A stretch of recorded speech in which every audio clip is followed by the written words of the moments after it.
Wellbeing Wednesday. I am Susanna Creed, the Wellbeing Coach with Curricula Concepts.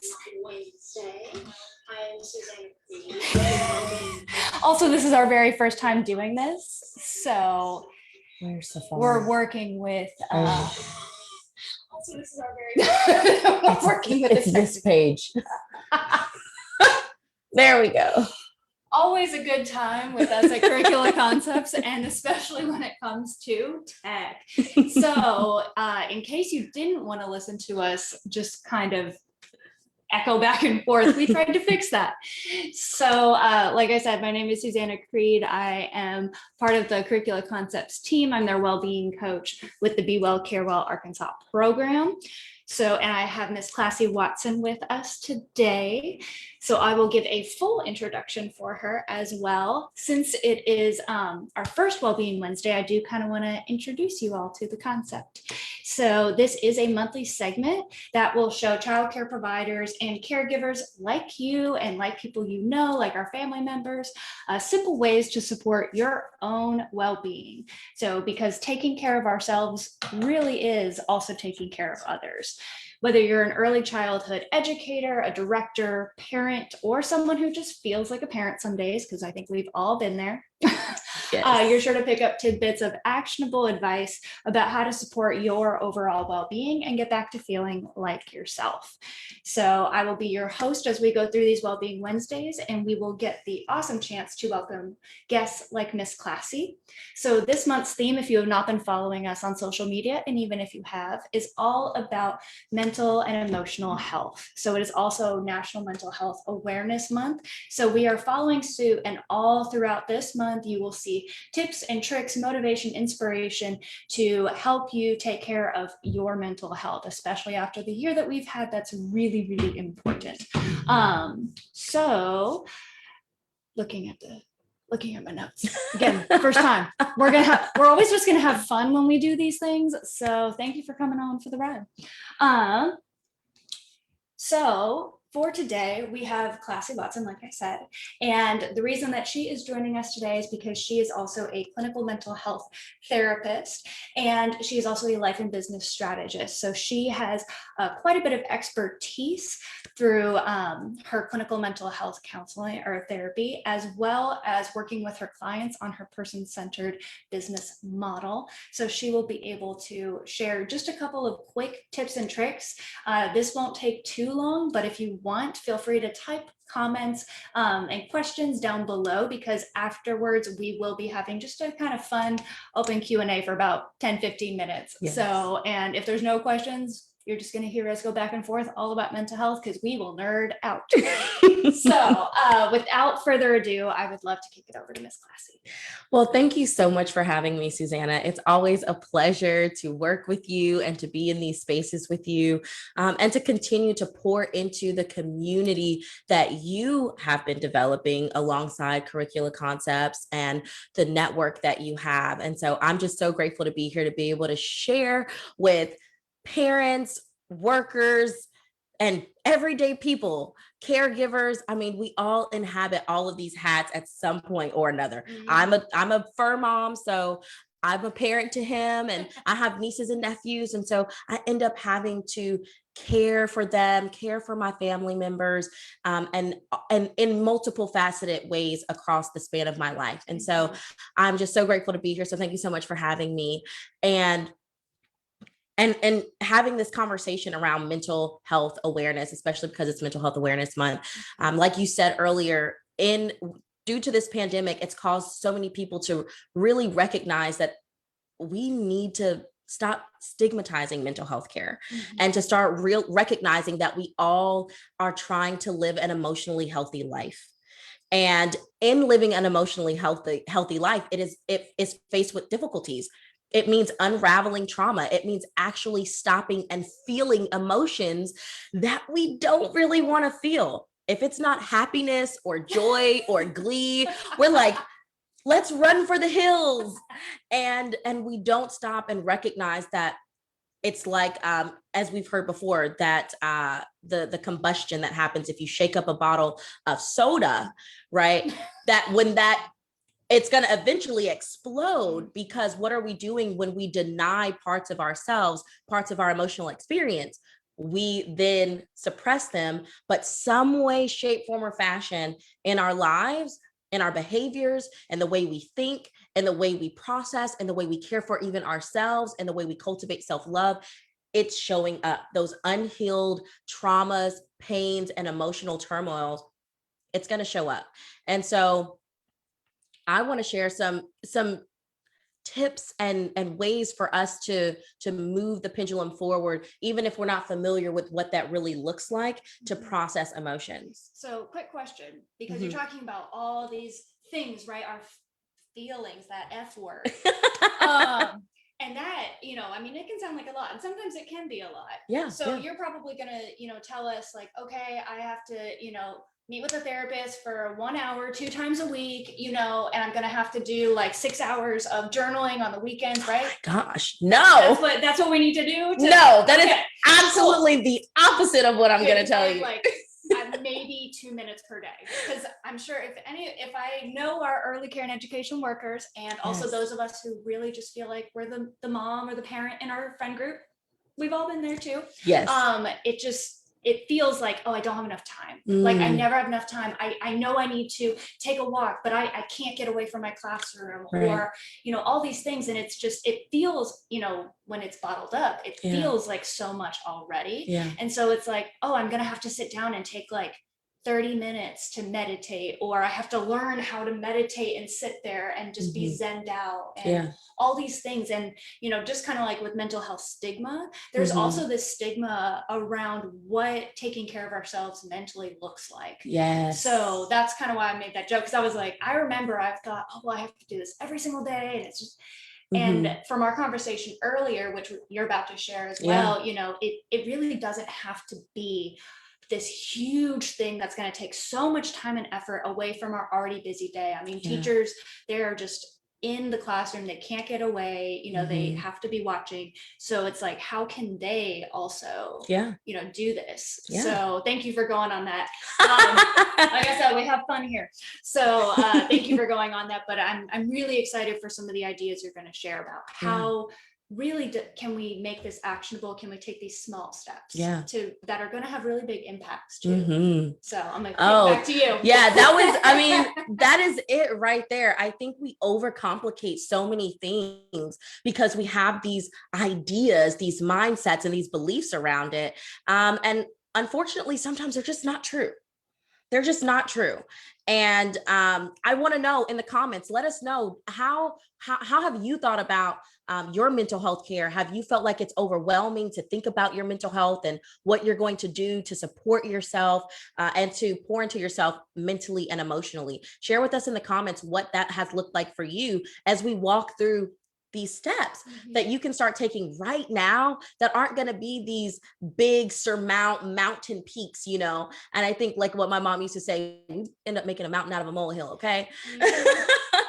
So the truth of the matter is, if I carry a journal around with me, and in moments where I'm feeling anguish, I'm feeling overwhelmed, I'm feeling stressed, having a space to get it outside of me really quickly. One of the things is we try to process everything internally within ourselves.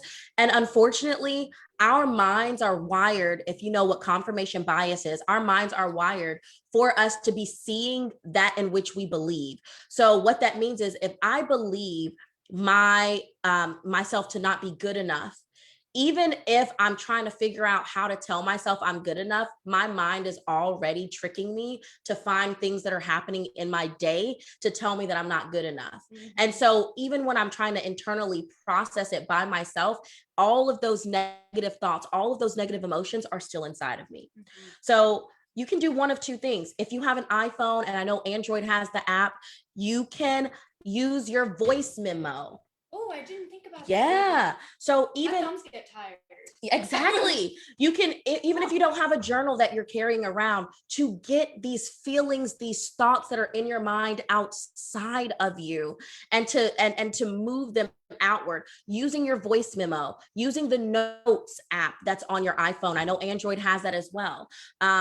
And if you don't have to have a physical journal, but you can use that. And in those small moments, you have 1 minute, 2 minutes to just jot that down or voice memo it out, what you're feeling, and get it outside of you.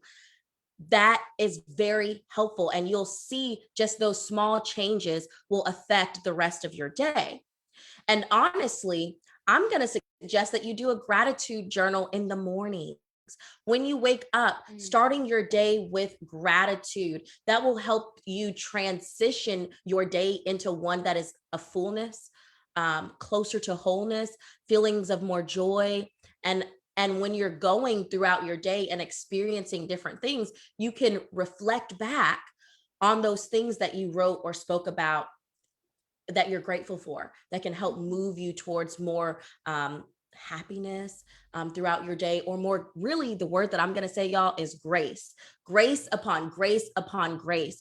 We are a people that do not extend grace to ourselves. And what grace is that self-compassion. And right?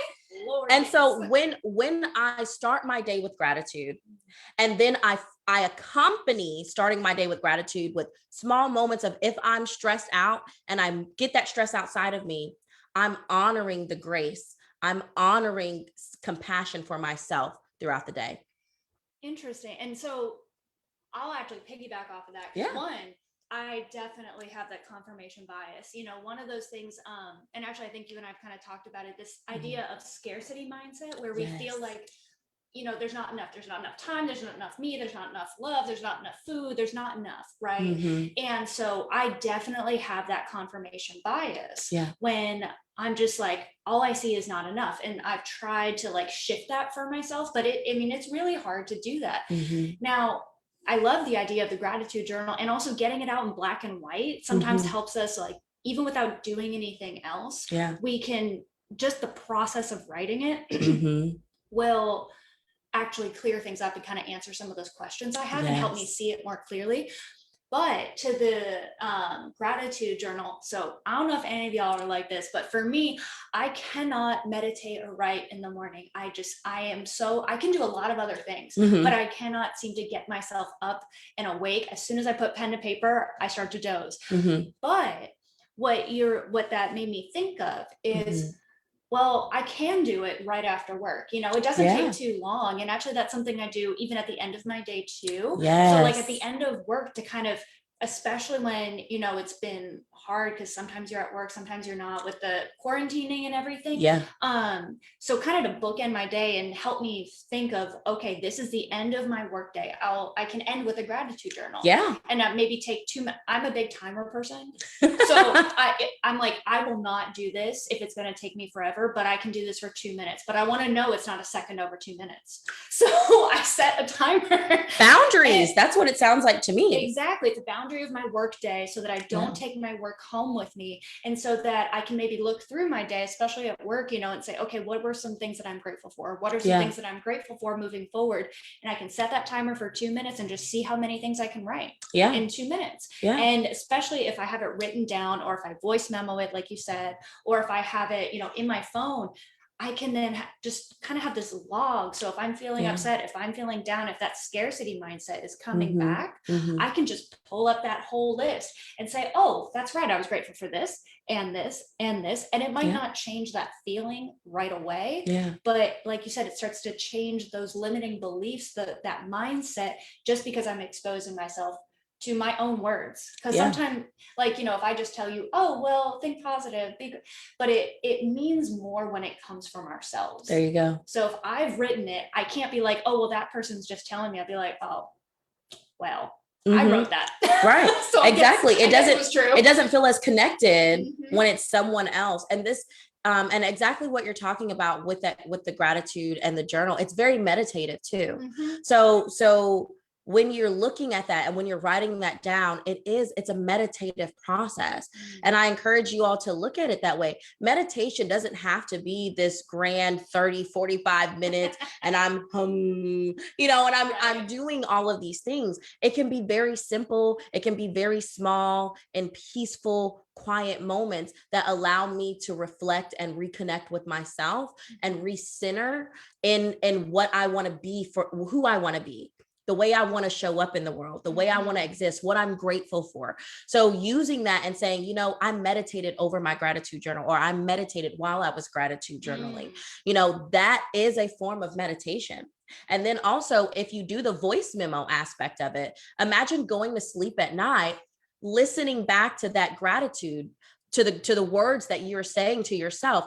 That's meditative. That is a way that you can start to reprogram your mind. One of the things that people don't realize is our brains are made to be programmed. Yeah. Our brains are made to be programmed. And when we proactively pursue that, we can break free from the limiting beliefs and the chains and these thoughts and these ideas that we have developed about ourselves, because we've been programmed from our childhoods, our experiences, the things we were exposed to, our lack of access, lack of opportunity, whatever that was, traumas. And we've been programmed to react and behave based on these internal processes that are now on autopilot. Sometimes we don't even know that we've been programmed in this way because it's in our subconscious mind and we're just behaving. You ever have those moments where you're like, why do I even keep doing this? I know that I shouldn't be doing this, but why do I keep doing it?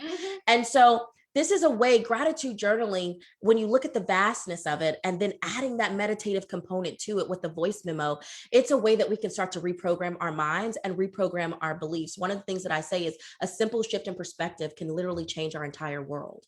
And you will start to see across you doing that, you will wake up every day feeling like a new person, feeling like a different person. And it's very, very powerful, that meditation process. So it doesn't have to be 30 minutes.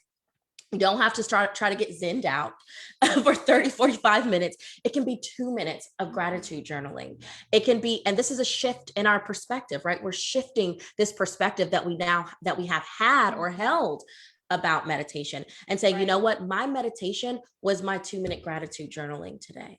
My meditation was, I found 1 minute between caring for my child and the next, thing that I had to do. I had 1 minute, and you know what I did?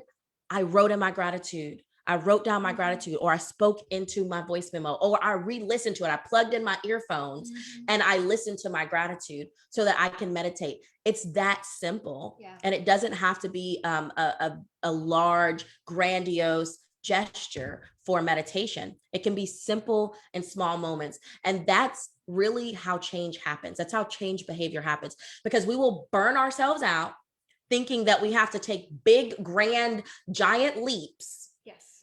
Instead of the baby steps that we can take moving towards becoming the person that we want to be and bridging the gap. Of course, I'm going to say yes, therapy, but if you're not ready for that, because again, the stigma is still there and you're not ready to just jump in the deep end, that is okay. It's okay that you're not ready to step into essentially a person that is a stranger, that does not know you and bare your soul. That is very, very difficult. And oftentimes we're not even bearing our souls to ourselves. Yeah. So how am I going to go and bare my soul to someone else? So it's okay to start taking small steps towards your emotional, healthy living habits and behaviors. And then when you find that you've gotten comfortable with your emotions, with processing them, with who you are, then you can say, okay, now I do feel like I can go see a therapist, or now I do feel like I can go do this. So it doesn't have to be these big, grandiose ideas. It can just be these small steps that start to move us powerfully forward. It's powerful. Any shift, any change is very powerful. And one thing that I want to add is, in that resourcing that you talked about, when these negative thoughts come up or these feelings come up, I can resource the gratitude that I've written down before. And another thing that I would add for people to do, and this is a little more complex. So I'm giving something here, and then we're going to go a little bit more complex, but a thought catalog. So what this thought catalog is going back to creating our own affirmations, our own mantras that are personal to us, that connect us further to the growth that we want to go towards. Our thought catalog, anytime negative thoughts come into your mind, I want you to write those down. I want you to write the negative thoughts down. I know you're going to come face to face with them. I want you to stare that negative thought in squarely on that sheet of paper. Yep. And then I want you to reframe that thought to what you would positively want that thought to be. Okay. Every single time. And then I'm going to have you go a little bit further. I want you to tell me what that negative thought makes you think, makes you feel, and makes you ultimately believe about yourself, about people, and about the world. Okay. Then you're going to go to the positively reframed thought. So you're going to take the negative thought, say what it makes you think, feel, and believe about yourself, people, and the greater world. Then you're going to reframe that thought into a positive thought that you would like to have about whatever this thought. If it's, I'm not good enough, I'm stupid, I lack resources, I've never been taught this, so I'm never going to amount to anything. Who am I to think this? All of these things. I'm a bad parent, I'm a bad mom, whatever it is.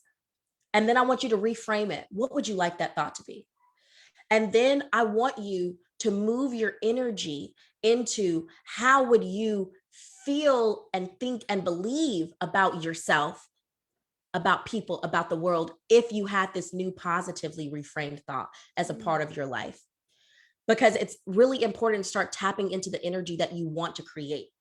It sounds like in one way, because you're talking about, it's kind of, because this perspective thing is kind of like the glasses that you see the world through. So what you're talking about is becoming aware of, oh, I'm wearing glasses, and what do these glasses make me see? How does it make me see myself? How does it make me see others? So it kind of brings that into our awareness, because that's the first part of change, is this awareness. Yes. And then after that, it's kind of this idea of acting as if. So acting as if, okay, if this positive thought is what I want it to be, how would I act if that thought was true? So for me, I'll use a personal example. I feel like there's not enough time. When I get stressed, that's like my go-to. There's not enough time. There's not enough time. So that's a negative thought. And feel free to help me out here on this one. Come on. So how that makes me view myself is, it kind of will make me view myself as like, you know, maybe I'm not doing enough, or I need to work harder, which anybody who knows me, they constantly are like, stop, you work too hard. And I'm like, but I'm not trying hard enough. I'm not trying. So that's how I view myself. I view others as they do have time, or they're using their time better. And it makes me view the world as a stressful place because I'm constantly behind. And so a positive thought is, there's enough time for what's important, or there's enough time for what matters. So how would I act and think and believe about myself if that were true? If there was enough time for what mattered, I could relax and give myself that grace and say, I trust myself that I do my work and that I will get what I need to done, that it will be taken care of, because I trust that I'm competent enough and I'm able to do that. It would help me see the world as, you know, there is enough time. It would help me maybe look up from just being so ingrained in things to actually seeing the world and being like, oh, you know, kind of stop and smell the roses, smell the flowers. There you go.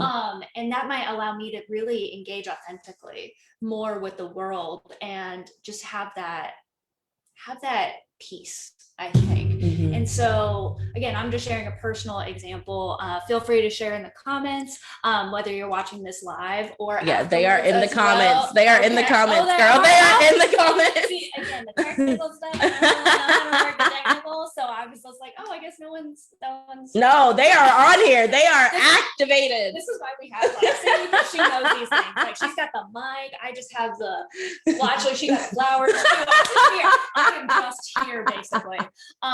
But you know, I know that we said we try to keep these at you know, about 10-15 minutes for like the bulk of this talk. We've gotten in it. Now we will be able to stay on for a couple more minutes. Maybe we'll look at the comments, but that's kind of like our Q&A after party.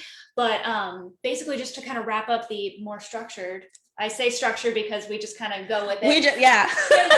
But to wrap up kind of this structure part before we kind of dive into the comments as well. So we talked about a lot of really great actionable pieces of advice that you talked about. Yeah. A lot of it centered around the gratitude. So a couple of different ways. Remember, one, that meditation doesn't have to be just sitting in silence and you're not thinking anything. Meditation can be taking 2 minutes at any point throughout your day to just write out whatever you're grateful for. It could be, starting your day off in the morning by writing down some gratitude. It could be maybe throughout the day, pulling up your voice memos and just taking a voice recording of, because sometimes if we're running around, especially if we're in the car, because we've all been caught on Zoom in the car, you know? So that would be a great time for the voice memo just on your drive home, being like, all right, well, I'm grateful for the trees outside. Well, the sky is blue and I like blue skies. So that's, and writing that down, you can, or dictating that, I guess, to your phone. And then another cool thing was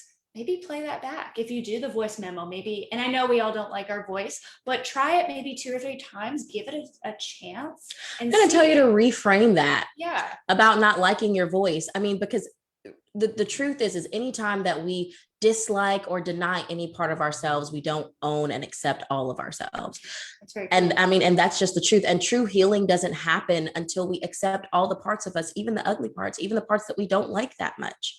And that's just the way that it goes. So even if you don't like your voice, use this opportunity to start liking your voice. Yeah. And it's a really easy thing. Like, again, you can just record, just stream of consciousness. And then as you're falling asleep, you might hear 30 seconds of it before you knock out, but still, that'll be playing and that can really help. So these are just a couple of, really actionable things that you can take from this. And that's what this whole Wellbeing Wednesday is about, is we're having conversations, we're bringing in experts, people who know what they're talking about, who have been in this field and who understand the different themes that we have each month.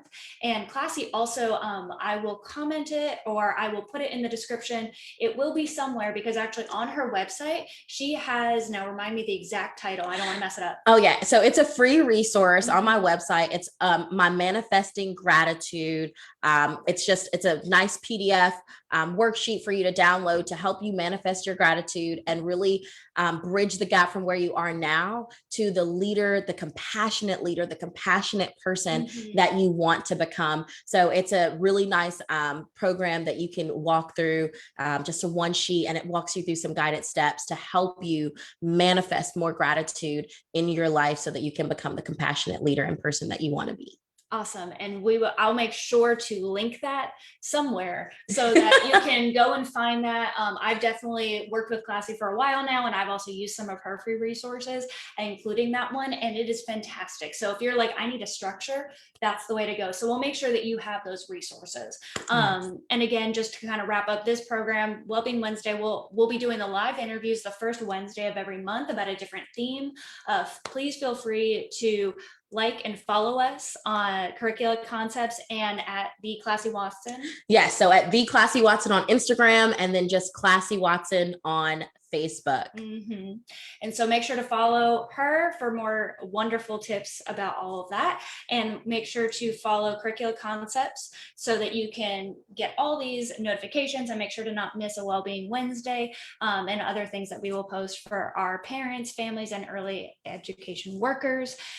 This is part of the Be Well, Care Well Arkansas program. So this is a new program through Curricula Concepts. That's the program that I work with. And it is literally all about taking care of our early childhood educators, our childhood heroes, basically, yes. And supporting them. So if you are a childcare provider, or you have a child who's in childcare and you want to tell them about this, it is all about, I work with you to coach you and support you as you increase your overall well-being. So it's a really great program. It's a free program. You get coaching. It doesn't matter if you're family childcare home or if you are a center, whatever it is. You are able to enroll in the Be Well, Care Well Arkansas program. So again, I will make sure to link all of that below, but you can find that on curriculaconcepts.com, and there should be a little tab that says Be Well, Care Well. So again, that's curriculaconcepts.com, and on the top you should see the Be Well, Care Well tab. And then I'll make sure to also include my email here. So if you have questions about that, you can feel free. So feel free also to share this video, this live, these events. I'll be posting up different events, and this video will be on our Facebook page. So you'll be able to come back and look at it. And, you know, if you're like, oh, what did Classie say about that gratitude thing? You can always come back. Feel free to add comments. And yeah, I think, so I guess to kind of sign off, again, I'm looking down because I don't have a podcast. I don't do these things. So this is a first, but to end the official part, I guess, this has been Wellbeing Wednesday. I'm your host, Susanna Creed, wishing you well. Click. Oh, so we're not gone. Yeah, we're not gone. We're still here. It was magic. We're now at the after party. Woo! Oh, as our flowers fall, because we're dancing queens, okay? No. So, wow. We did it. We did it. Look at how we just vibe. And okay, so first of all, so that you all know that we didn't have questions or I didn't specifically tell her exactly what it was that I was going to be sharing or how, you know, and so this is just the power of when you get together with the right people and are deploying information and are really passionate about how we're serving and supporting other people and helping other people become more of the person that they want to be and live a more wholehearted life. So we're here for questions. Yeah. You were, I don't know how to pull up you were. So I got the comments up. Okay. So you all are more than welcome to, I know. So y'all are more than welcome to ask any questions. So let's see what we have here. Sometimes it seems easier to just keep all those feelings inside. Nice tip to get it out in a voice memo and then delete later. Yes. Fantastic. So much easier to give grace to others. Great reminder to give grace. Yes, it really is. Yeah. And that's also, so with Be Well, Care Well, one of the big things, because again, it's, we're actually bringing on we have some other things in the works for Be Well, Care Well, but that's one of those things is, you know, as caregivers, especially in most of my conversations with our early care and education workers, they're like, even the directors. So the directors will be like, yes, we need support. We need to take care of ourselves. What can I do to take care of all of my staff? And they're just like running around. And I was like, no. The point is not that you support your staff and you like empty your own cup. You have to fill your own cup alongside everybody else's. Right. But it's so easy as a giver. We're just like, oh, let me help you. Let me help you. Let me help you. And we forget all about ourselves. And that's where Be Well, Care Well is different, because it says, again, taking those small actions of, we're all going to take small steps together so everybody's cup gets filled, as opposed to these people get better, but you don't. It's about lifting everybody up. So that's absolutely there's a balance that has to happen with it.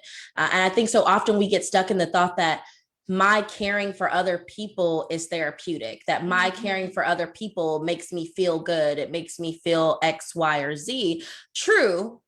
It does make you feel good, but it's not the all of self-care and of being emotionally healthy. And so figuring out how to balance those pieces together is really, really vital for that. So I think that was such a great, okay, let me see. Oh, it's scrolling. I think it can feel like self-care is one more thing to do, but you're absolutely right. If I can't carve out huge chunks of time, then grab a minute and do a voice memo, a few minutes to write in a journal, looking for those moments to pause. There you go. Yeah. So it sounds like the voice memo is like really popular with you all, which is awesome. I love that. Cause honestly, we were thinking about like, oh, maybe like gratitude, that could be something cool. And then we kind of, and then just threw that out there and I was like, that is awesome. Yeah. I mean, it's just things that people, because we overthink everything, we are like programmed, especially in American society, to overthink, to overachieve, to push, so we can have the American dream. Okay. And so we overcomplicate what can be very, very simple. So I'm really glad that that's resonating with a lot of people. So Jessica said, I deal with social anxiety, and through a therapist, I have found that my self-talk is very negative. Being mindful of my negative self-talk is one of my biggest challenges. Well, Jessica, it sounds like that thought catalog process is perfect for you. Ask your therapist about it. Tell your therapist that you heard about doing something like this. And here's the tail end of that. So once you create those positive reframes, if you have 10 of them, I want you to put them together, and that becomes your personal positive mantra and affirmation. Because like you mentioned earlier, Susanna, it's so easy for us to go and find generic affirmations and mantras online that kind of hit the spot, but nothing really hits the spot like having something that is personally connected to you.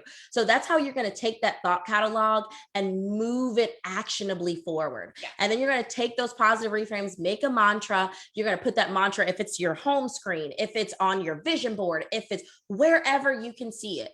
And it's short and sweet as a reminder for the person that you want to be, the lens that you want to shift into seeing through, and how you want to perceive yourself, people, and the greater world around you. And you see now why we brought her on today, right? This is why she's here. She has all these wonderful things. So Desiree said, wow, this idea of scarcity mindset is something a lot of people may not know they're struggling with. Well, it looks like it's coming to the forefront of your mind then. So it's being moved into your conscious awareness. So here's the thing. This is the thing that you all have to realize is once something moves from your subconscious into your conscious awareness, it now becomes a choice for you to heal it. Okay. And every time you choose not to heal it, you choose to betray yourself. Okay. So it goes so much deeper, because then when I'm making choices that betray my healing, my becoming the person I want to become, now I'm planting seeds of distrust within myself.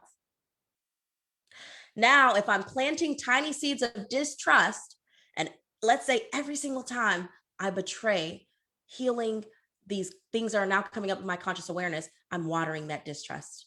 I'm watering it. So now let's look at our behavior in the real world. So now when I'm trying to make a decision about how to care for myself or how to care for my child, I can't even trust my own voice, because I've been watering seeds of distrust and betrayal that I've been planting, not even realizing I've been planting it within myself. So what is the converse of that? So say now for some of us, myself included, yes, this is now in the conscious part, right? Yeah. So you talk about now it becomes a choice. So we talked about what happens if we kind of betray that sense of ourselves and betray that idea by not acting on it. What does the positive side of it? So next time, that comes up, what's that positive pathway? Because we just couldn't go down. Yeah. So, I mean, it could be doing the thought catalog. It can be because the thing is you're not going to be perfect at it. But see, I can allow the seeds of distrust to start to die out. The more I build my muscle to drown out whatever the negative behavior, the negative belief, the negative thought, the trauma that I'm not healing is doing. So as long as I'm taking steps towards that. So what that just looks like, it could be that thought catalog. So Desiree, for the scarcity mindset, what are the thoughts that you're having around that? And are you moving to dismantle those thoughts and rebuild new thoughts? Then I'm developing self-compassion. And then I'm more apt to be able to extend grace to myself, because I'm like, oh, I am doing it. But today I fell short and I was on the struggle bus and I allowed the thoughts to consume me today. But tomorrow I'm going to work really hard to not do that. And if I was able to do it one time that day, I am winning.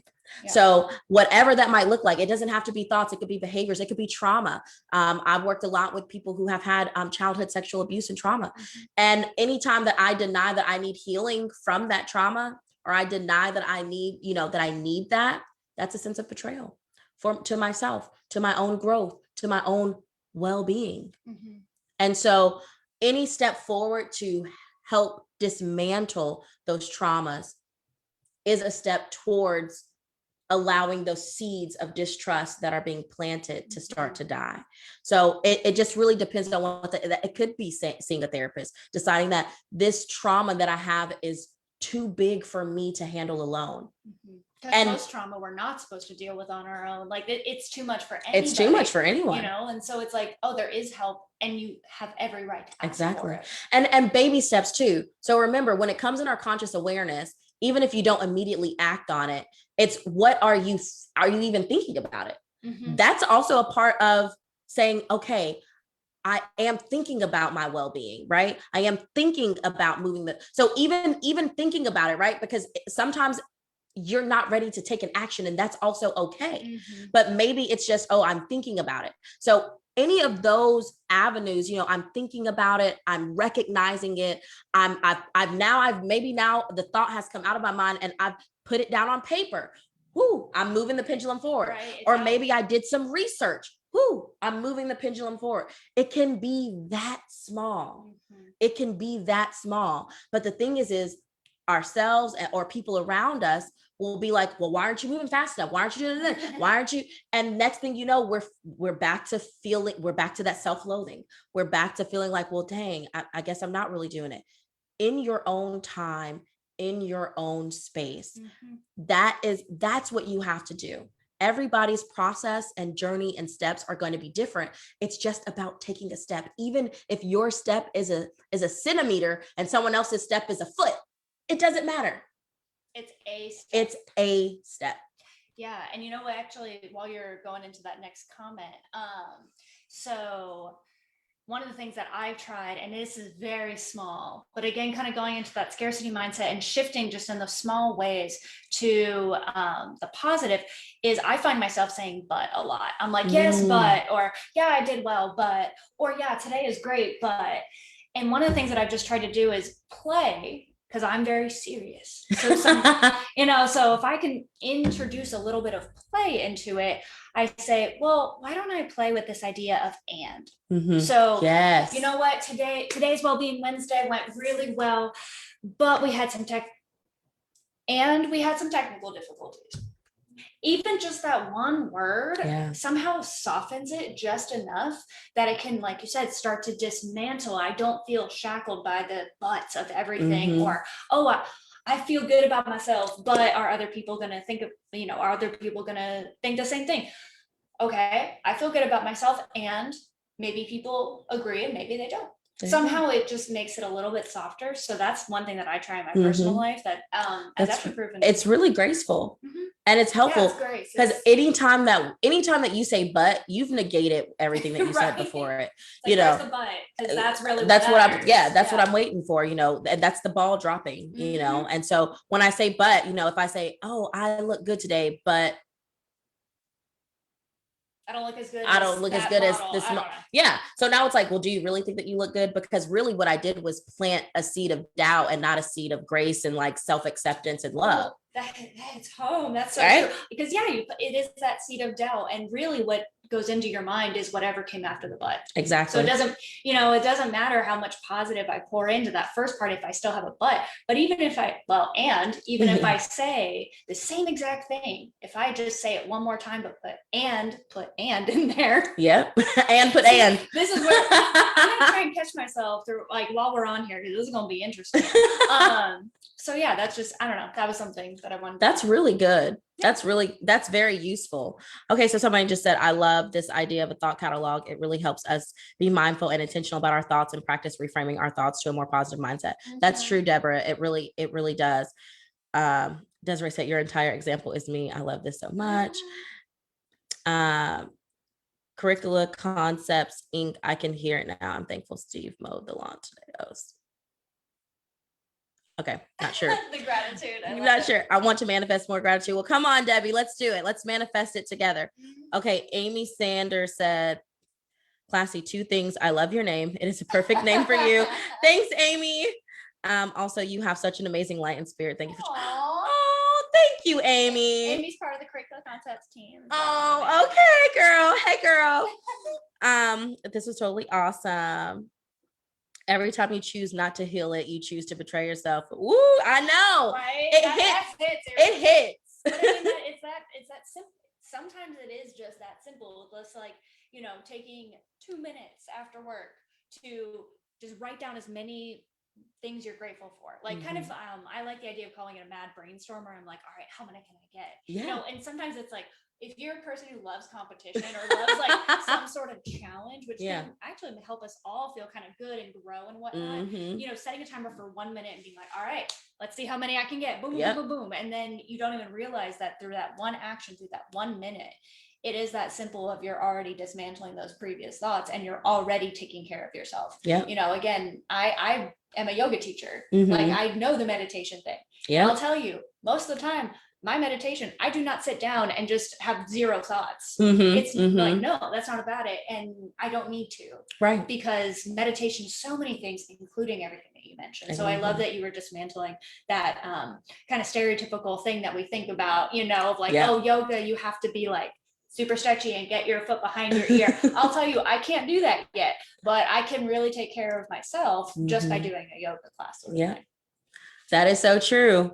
Okay, let's see okay. I think we're nearing the end. We're nearing the end. Sowing seeds of distrust toward yourself is real, leads to self-sabotage and indecisiveness. Thank you for teaching us how to. Those are two main things that I feel about myself: self-sabotage and indecisiveness. Well, this or this or this or this. Yes. Yep. And that recognition in the words you use is such a strong proponent in mental affirmation. Don't do that. That is so true. That is so true. That is so true. You have to recognize those words and recognize the words that you are using, understanding that the words that we use and tell ourselves every day are very, very powerful in constructing who we are, what we see about ourselves, what we believe about ourselves, what we think about ourselves, what we believe about others. Like what you said, shifting but to and adding that grace. So like, I'm going to go back to something that you said earlier. You were like, I cannot wake up in the morning and do gratitude prayer journal. True. So this is what we're going to reframe that to. Okay. It's hard for me to wake up in the morning. Okay. It's hard for me to wake up in the morning. Throwing in accents here, you know, it's hard for me to wake up in the morning to do gratitude prayer journal. It works better for me in the afternoon. Accurate. Changing that cannot to it's not that I cannot do it, because the truth is, if I keep telling myself that I cannot, I'm doing what? I'm planting seeds of these ideas that there's something that I can't do. It's just harder for me to do it. It's just, you know, it's not as easy for me to do it. And then even adding yet, I like to add yets. You know, it's hard for me to do it right now, or I'm not good at doing that yet. And giving myself that grace to like, if I want to get good at it, I can. If I want to learn this new way of thinking and believing, I can. I'm just not there yet. Just haven't done it yet. And giving myself that grace. So all these tiny additions in the words that we're choosing to say and speak to within ourselves and speak out to others will literally change your life. It's literally just a simple shift in perspective will change your entire world. Absolutely. And I think all right. We've gone through the comments. So we were supposed to do this for what, like 30 minutes, and now we're at like 50. We're at an hour, but thank you guys for hanging out with us and staying on. Yes, y'all have been awesome. We love seeing you in the comments. Again, I'll make sure to post they've already posted it. They posted it in the comments. So don't forget to go and grab the Manifesting Gratitude worksheet from my website. And that'll also add you to my newsletter. So you'll be getting weekly tips on wellness and on business. If you're in business, things about your life for you to live a more wholehearted life and live a more healthy emotional life and start to really take control over, I'm going to say life again, over your life, over your business, so that you can bridge the gap to become the person that you most desire to be. Absolutely. And again, we want to thank you so much I know that you're super busy. So the fact that you were able to set aside this time, and I know you were just very giving. So thank you so much for that. And last shout out is, so Be Well, Care Well Arkansas, as I mentioned before, it is a Curricula Concepts program. It is in partnership with the University of Arkansas with their ESEP. So we want to say thank you to them so much for allowing Be Well, Care Well to happen in the state of Arkansas, that their investment is supporting and seeking to encourage, uplift, and support the overall well-being of our childhood education heroes, our early care and education workers. So again, thank you to them. Thank you to Classie. Thank you to everybody who has been sticking around and sticking on with us. Like I said, this will be posted a lot of different places. So feel free to come back, rewatch it, share it, with anybody who you think would benefit, or just sharing it in general. But again, thank you so much. This was the first of many Wellbeing Wednesdays. We will be posting more mental health tips, tricks, advice, motivation all throughout the month, and come back. I think it's June 2nd or 3rd will be our next live Wellbeing Wednesday interview. Do you want to share about the boot camp? Are you going to be teaching yoga? Oh, okay. If you want to. Yeah, I don't. You can go for it. Okay, well, I want to share with you all, because Susanna and I, you guys haven't seen The Last of Us. So Susanna is partnering with myself and a really awesome personal trainer, Luis, who is going to be putting on a holistic exercise boot camp through Power Body Sculpt, which is all about taking power back over your mind, body, and soul. And that's going to be happening on Saturday, May 29th, downtown near the Clinton Library area. And if you want more information about that, you can reach out to myself or Susanna. She'll, forward it over to me if you want to be added to our exclusive list. But it's a different type of experience. We're going to be having a warm up and a really fun exercise workout that's all about centering yourself in your body, getting familiar with your center of gravity, and learning how to regain strength and control. And then we're going to have a cool down method with Susanna doing yoga for us so that you guys can cool down and continue to connect to your center and to your core. And then we'll close out with a guided meditation led by yours truly for the last 5 minutes. So it's a very holistic approach to mind, body, and soul wellness. So if that's something that you are interested in, just reach out to me or reach out to Susanna. So I just wanted to share that with you. I'm seeing I know, I'm seeing the comments too. I'm like, oh. They're like popping up now. And do you mind if I close out with saying one of my favorite things to say to people? So I want to first thank you again for having me and for always being, such a great friend and professional and everything that you're doing. You're so absolutely amazing. And I'm so grateful for the relationship that we've been cultivating. And what I want to share with every single one of you out there is that you are so powerfully purposed. It exists within and around you. As a matter of fact, it was ordained ministry over your life at birth. It is simply your divine destiny and responsibility to get your footing and to start walking the path. So I want to leave that. That's fantastic. I feel like I shouldn't say anything. Also, comment if you have ideas on what you would like to see on our future Wellbeing Wednesdays. Oh, yep, there's a little card there. Perfect. So I want to keep it low, but take that you are powerfully purposed into the rest of your day. Thank you so much for being here with us, and I'm going to try to log off. Okay. Bye.